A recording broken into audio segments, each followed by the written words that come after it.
An elderly war veteran is in a supermarket. He tries to pay with change. The line gets angry. The cashier loses his temper.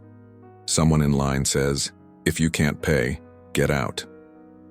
The old man trembles. He bows. He says he doesn't need the food. He's going to leave it there. Then Jason Statham, who is wearing a cap at the end of the line, takes off his hood. He walks up to the cashier, and what he reveals next changes the man's life and the way everyone in line sees the world. Don't stop here. The real reason he stepped forward. You'll only understand at the very end. The sound of shopping carts scraping across the waxed floor echoed between the aisles, a mechanical, soulless noise, just like the expression of the people waiting in line. The air was cold. The fluorescent lights flickered slightly overhead, casting pale shadows over baskets full of groceries and tired faces. It was just another day in any supermarket. In the middle of it all, a hunched man tried to maintain his dignity at the conveyor belt. His clothes said more than he did. An old blazer, buttoned with effort. A faded cap with the emblem of a military unit few would recognize. Worn-out shoes with soles starting to peel. In his hands, he held two items, a loaf of bread and a can of beans. There had been more in his basket, but he had put them back on the shelves one by one as the nickel and copper coins in his fingers revealed their limits. He counted them twice. Then once more. His eyes, clouded with moisture, could barely focus. His hands trembled. Not from cold, not from age, but from shame. Behind him, the line grew, along with the impatience. A woman looked at her watch and sighed. A teenager in a hoodie tapped his foot. The sound of fingers drumming on a cart, of sighs, of a disdainful tisk, built a cruel symphony only he seemed to hear louder than the rest. The cashier, young, chewing gum and with earbuds poorly hidden under his hoodie, looked at the man with visible impatience. He began to tap his pen on the counter, as if counting wasted time. A coin fell to the floor. The man bent down with effort, every movement seeming like a battle won through pain. When he stood back up, someone in the line let out a phrase that cut like a blade, not shouted, but loud enough to wound. "If you can't pay, get out of the line." No one defended him. No one looked him in the eyes. The old man didn't cry, didn't argue. He simply lowered his head. He slowly placed the can and the bread on the counter, as if returning something that had never belonged to him. His eyes were empty, but not fragile. They were too tired to resist. He murmured something like, "Sorry," something like, "I don't need it," something like, "I'll leave."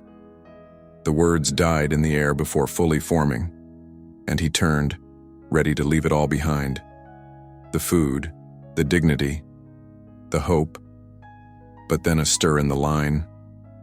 A figure, until then invisible, stepped forward. He wasn't loud, he wasn't dramatic, but every step seemed to change the air around him. It was as if time slowed. The man wore a dark cap, hoodie pulled over his shoulders, unshaven. He carried a presence that was discreet yet undeniable, the kind that only comes from someone who's been through a lot and survived. The veteran hadn't seen him yet, still ready to walk away. His shoulders curled, his eyes fixed on the floor. Jason Statham stepped forward. A murmur ran through the line like wind before a storm. It wasn't fear, it was awe, recognition. That hooded figure wasn't just any man. It was Jason Statham. The same face from the movies, the screens, the action scenes. But there, he was just a man. No spotlight, no cuts, no cameras. Jason took another step, silent, precise, and positioned himself beside the veteran, not above, not in front, beside him, on the same level.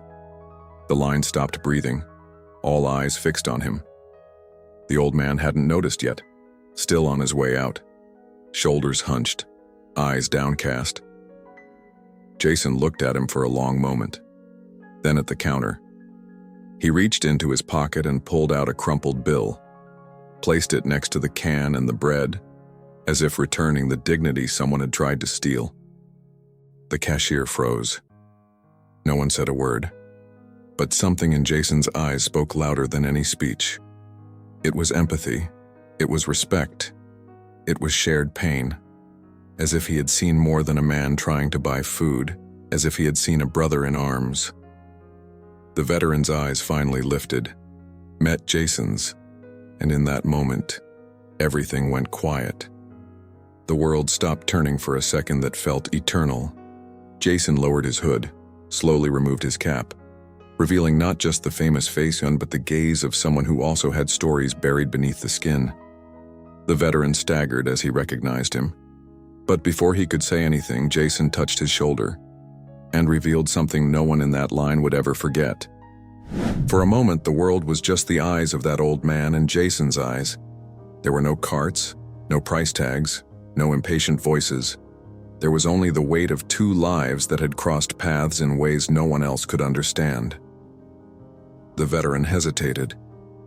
He looked at Jason with doubt, not out of fear, but because he no longer expected anything from anyone. Life had taught him that surprises often came with pain.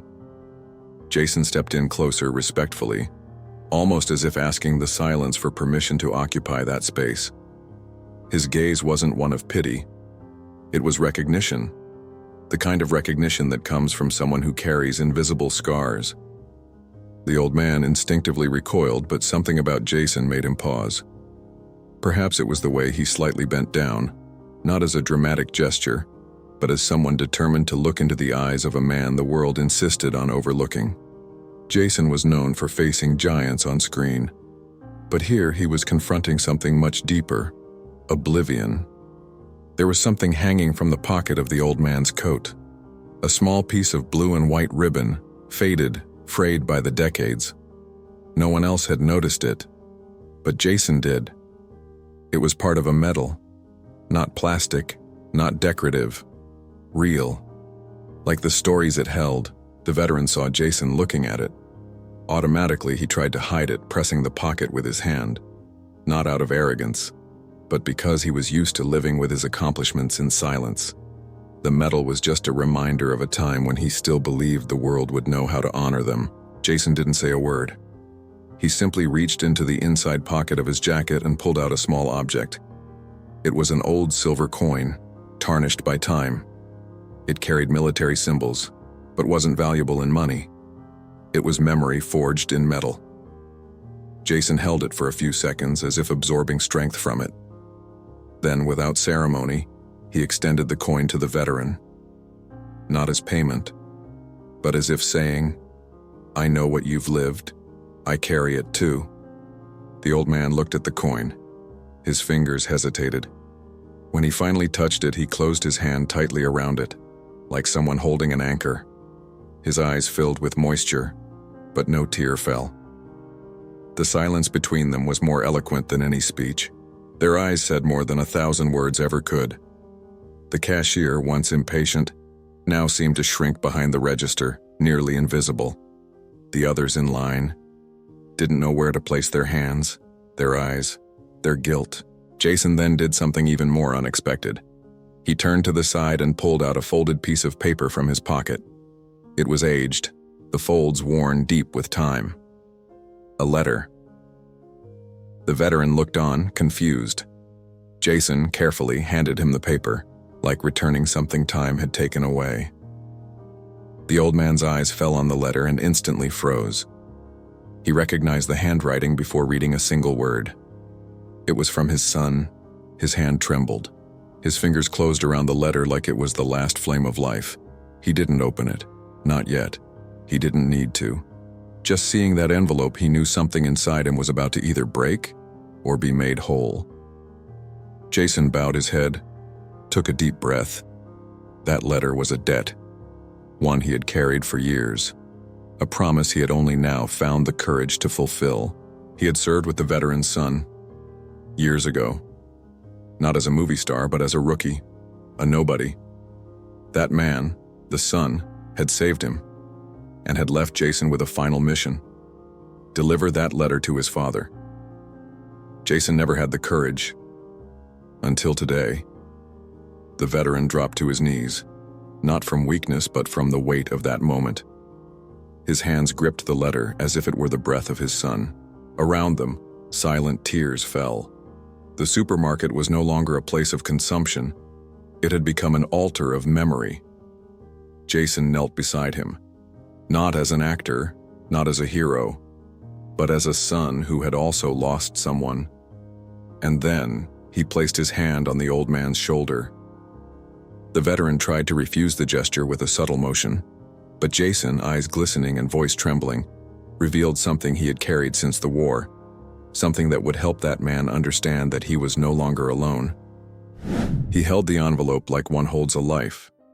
The handwriting, slightly shaky, carried a name he hadn't read in so long it almost felt foreign. But it wasn't.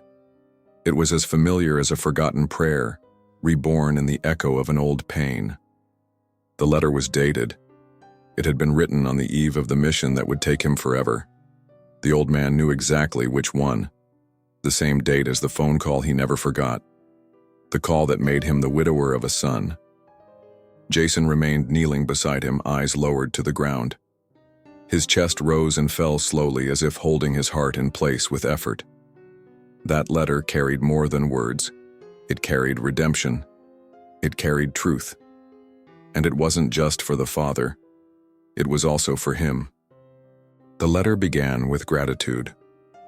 The son said that although war was dirty, inhuman, and full of uncertainty, there was one thing that kept him going. The memory of home, of childhood, of his father's advice, of how he taught him to be firm but fair, strong but gentle. He wrote that he was looking after a new recruit, a little lost, but with a good heart. A young English guy who didn't say much but watched everything, who carried a strange look, the kind from someone who'd been hit by life and had learned not to trust anyone. The veteran's son saw in Jason someone who, if guided with strength and compassion, could become something great. Jason felt a knot in his throat as the old man silently reread those opening lines. He knew them by heart. He had read that letter hundreds of times, but only now was it being read the way it should have been, by the one it was meant for. The old man squinted to read better. He was surrounded by strangers, but in that moment it was as if he were alone with his son, in a sacred space where time no longer moved.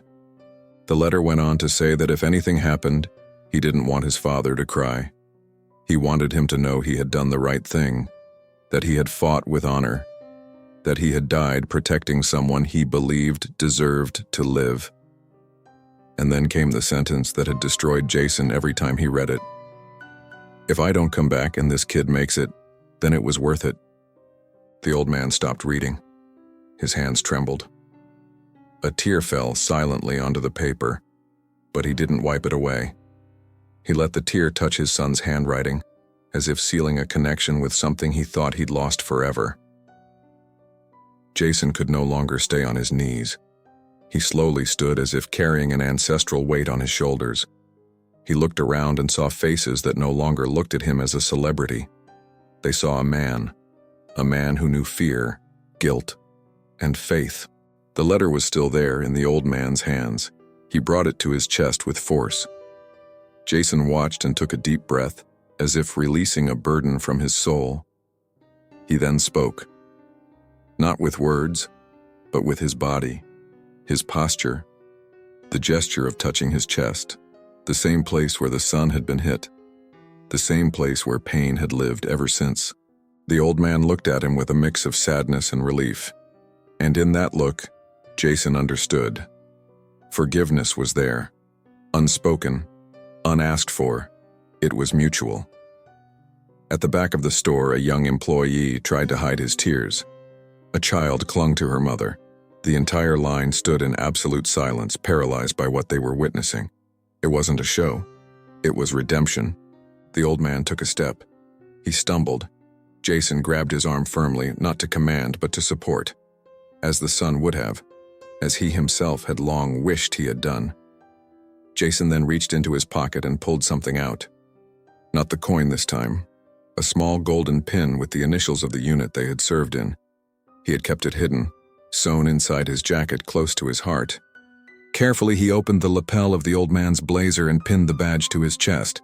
A gesture of honor, a silent promotion, a reverence with no words. The people around didn't know whether to applaud. They didn't know if they should. So they remained silent. Because somehow, even without understanding it all, they knew they were witnessing something far greater than a kind act. They were witnessing a scar being closed. The old man raised his eyes to Jason once more. There was light in them. Not the light of those who win, but of those who survive and still find a reason to keep going. It was the look of someone who had been remembered, seen, honored. And then, Jason turned toward the cashier. He pointed to the items on the counter, the bread and the beans, and said something. It wasn't a command, it wasn't instruction. It was a kind of prayer. A phrase so simple yet so deep that it would make everyone there understand that that moment wasn't about groceries. It was about humanity. Jason looked at the cashier. Not with anger, but with something deeper. An expression weighted by everything he had seen, everything he had lost, and everything he had promised himself never to forget. He then touched the items, the bread and the can of beans. They were there, on the counter, like silent witnesses to a story no one had expected to live through that afternoon. He placed his hand gently over them and said a few words.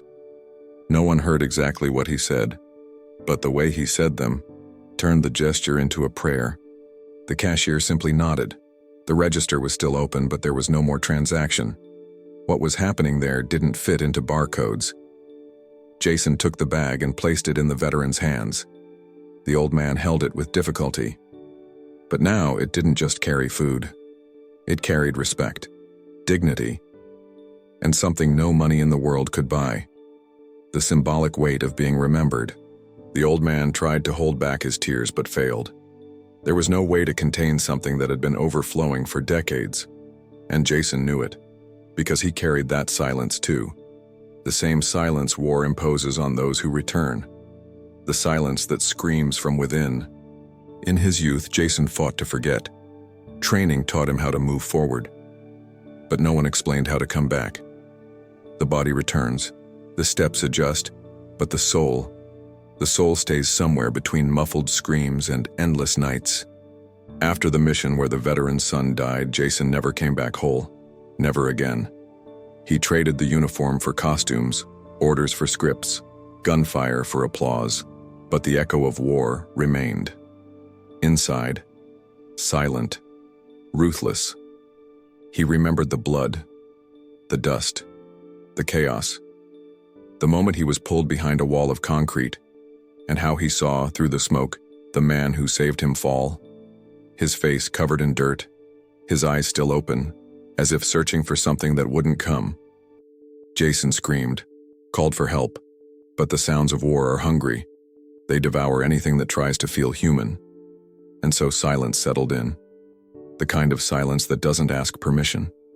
It simply arrives and stays. After the war, Jason had nightmares. Dreamed of the letter, dreamed of the father of that soldier waiting in vain for news. He'd wake soaked in guilt. Take the letter out, read it again and again, and in the end, tuck it back away. He didn't have the courage, couldn't face the man who had lost what he had saved. For years he tried to turn the pain into strength. He trained, worked, built a career. But even in the most intense scenes, what hurt the most was what no one could see. The war that lived inside him. Silent, unshakable. Until that day. That supermarket with its ordinary floor, impatient lines, repetitive background music, had transformed into an invisible battlefield. Between forgetting and remembering, judgment and redemption. Jason saw in the old man's eyes the same pain he saw in the mirror. They were men shaped by losses the world doesn't celebrate. Heroes with no stage, wounded with no visible medals. He placed his hand on his chest over where he kept the unit badge. And in that moment, without saying a word, he told the whole story. The fear, the scream, the guilt, the silence. The old man understood. No translation was needed. Pain between soldiers speaks its own language. Around them, no one dared to interrupt. Not even the card machine blinked. Not even the air conditioning whispered. It was as if the whole world had paused, honoring something greater. The old man looked at the bag of bread and beans, then at Jason, and in his eyes there was a silent question. Why? Why would someone so famous, so known, be there, kneeling before him, offering something so simple with such respect? And Jason answered, not with words, but with presence. Because in that exact moment, he wasn't the actor. He was the man who was saved, the man who carried the memory of a son, the brother in arms, the survivor, the debtor, because that day he hadn't gone to the store by accident. He had been called, by divine chance, by the mysterious alignment of human pain. The veteran straightened himself with difficulty. His shoulders still carried time, but his gaze was lighter. He had been remembered. He had been healed. Jason pulled something from his own pocket and extended it to the old man. Not money, a photo. Old, worn. Two soldiers side by side, one older, the other very young, both with the same insignia stitched onto their uniforms. It was him, and the veteran's son. The old man brought the photo to his heart, and finally let fall a tear he could no longer hold back. A different tear. One of peace. Jason turned away. His eyes were red, but he didn't hide them. He didn't need to. In that place, he had also been remembered. Then Jason looked at the others in the line. With a single gesture, he made them understand something you don't learn in manuals. That honor and compassion wear no uniform, seek no applause, but when they show up, they can turn any place into sacred ground. The store still looked the same, but something had changed. The air, the energy, the way people breathed. It was as if everyone had silently agreed to do only one thing: stop. Jason stepped to the side. He didn't need to say anything. His gesture, quiet and steady, was enough. He had become the center of a story no one there expected to witness. And at the same time, he was just a vessel, a link between past and present. The veteran held the bag against his chest as if that small weight had transformed into something sacred. That bread and that can of beans were no longer just food. They were symbols of restored dignity. He had been seen. Around them, tearful eyes, absolute silence. Miraculously, phones remained in pockets. No hand dared break the moment with a flash or a recording. It was as if the universe had issued a pact. This moment is human. It shall not be exploited. A man in line, once impatient, took a hesitant step forward. He held something in his hand. A folded bill. He approached the cashier and, without saying a word, placed it on the counter. Just that. And returned to his place, head down. Another followed, and another. Then a child, small, curly-haired, wide-eyed, tugged at her mother's sleeve and whispered something. The woman looked down, listened, and couldn't hold back her tears. She knelt, hugged the girl, then stood, reached into her purse, a small candy bar. She walked over to the veteran and extended it like an offering. He hesitated but accepted. The line did not move, and no one cared. Because in that moment, time had surrendered to truth. Jason watched. Every gesture, every look, every transformation. There was no pride on his face, no glory, only reverence. It was as if he knew the moment did not belong to him, that he had simply opened the door, but the miracle had come from somewhere else. The cashier, once impatient, now hid behind his screen. His eyes were red, his hands trembled. He was too young to understand war, but old enough to feel the weight of what he was witnessing. Jason approached him. The young man raised his eyes. Jason didn't scold, didn't correct. He simply touched his hand firmly and left something there. The same coin he had shown to the veteran. The symbol of his own redemption. The gesture wasn't meant to teach, it was meant to remind. Compassion can be taught through example, not punishment. The old man standing beside Jason now looked like a different man. his back still bent with age, but his gaze lifted, as if after so long in the dark he had found a crack of light. He turned, looked at the line as if trying to absorb the moment before it disappeared. His eyes met every person, and in each look there was a silent apology, not for what had been said, but for everything the world forgets to see. Jason touched his shoulder, a gentle gesture, not to call attention, but to say, "You can go," with your head held high. But before the old man moved, he did something unexpected. He reached into his pocket and pulled out a small cardboard box, worn, old, weathered by time. Inside, a real military medal. The ribbon faded, the metal darkened. He offered it to Jason. Jason refused with a gesture, but the old man insisted, and in a gaze stronger than any command, he said all that needed to be said. "It was always yours." Jason took the medal carefully, like holding his own past, closed his hand around it, took a deep breath, and there, between shelves of canned goods and registers, the actor everyone knew vanished. What remained was the man saved by a sacrifice, the man now worthy of carrying that symbol. The old man turned slowly and walked toward the exit. His steps were no longer frail but ceremonial, as if each one was a final note in a silent symphony.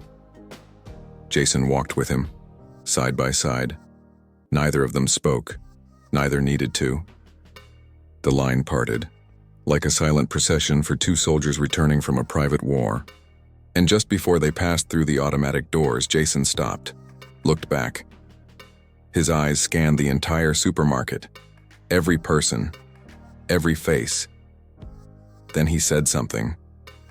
A short phrase, so short yet so final. But its impact was so profound that many would remember it for the rest of their lives. A phrase that didn't just close the moment, it made it eternal. The automatic doors opened like a ceremonial gesture. The soft sound of the gears felt more respectful than any military salute. Jason and the veteran walked out side by side, beneath the gentle glow of the setting sun. Outside, the sky was streaked with gold as if painted solely for that moment. The world moved on as usual. Cars passed, people hurried. But something there was different.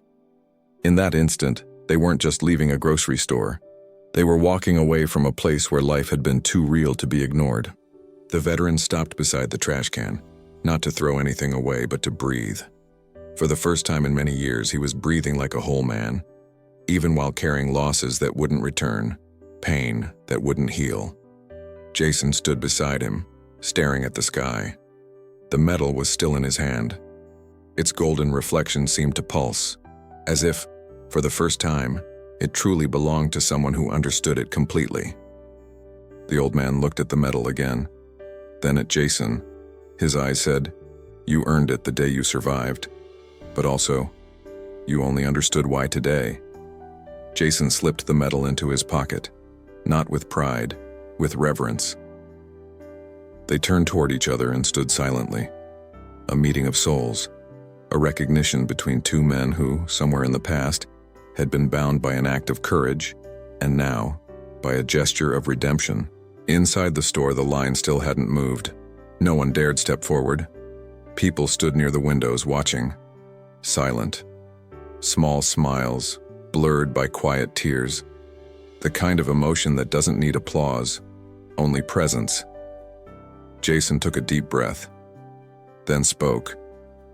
His voice wasn't loud, but everyone heard. Even those far away, even those who weren't there. Because some sentences don't travel through sound. They move through the air like a prayer meant for the right heart. The real heroes don't wear capes, and they don't always come home. But sometimes, they leave a legacy inside the ones who survive. The veteran lowered his head, not out of submission, but like a man honoring names that stayed behind. He placed a hand over his chest, where his son's name lived and would never be forgotten. Jason stepped closer, and just like before, laid a hand on his shoulder. But this time it wasn't comfort. It was a handover, the end of a cycle, the fulfillment of a promise. The release of something long carried in silence. The old man took a step, then another, firmer now. His body still that of an old man, but his posture, that of someone who had just been rebuilt, right there, in front of everyone. Jason stayed behind, watching as he walked across the parking lot. A man alone with a light bag in his hand, and one less burden on his soul. At the store's entrance, the cashier was still frozen, the coin still in his hand, the child still wrapped in her mother's arms, the people still quiet, because everyone knew, even without saying it, they had witnessed something rare, something you don't see, something you feel. Jason took one last breath, and before turning to leave, looked up at the sky as if speaking to someone who was already gone. His lips moved, but no one heard. It was only for him, for the soldier who had saved him, for the promise now fulfilled. Then he walked, alone. No rush, no applause. And as he faded into the distance, the line inside began to move. But it was no longer the same, because now every person there carried a piece of what they had seen, what they had felt, what had been returned to the world in silence. Humanity, compassion, honor. That day, no one bought just groceries. They bought memory. They understood scars. They traded hurry for presence. And the world, if only for a moment, believed again. Did you like this story? Then help it reach more people. Like, comment, and share. Send it to someone who needs to remember. Respect never goes out of style, and dignity should never be forgotten. Tell us in the comments, have you ever seen or experienced something similar? Who is the person you would like to thank for never making you invisible? And if this story touched you, subscribe to the channel and activate the notification bell for more videos like this.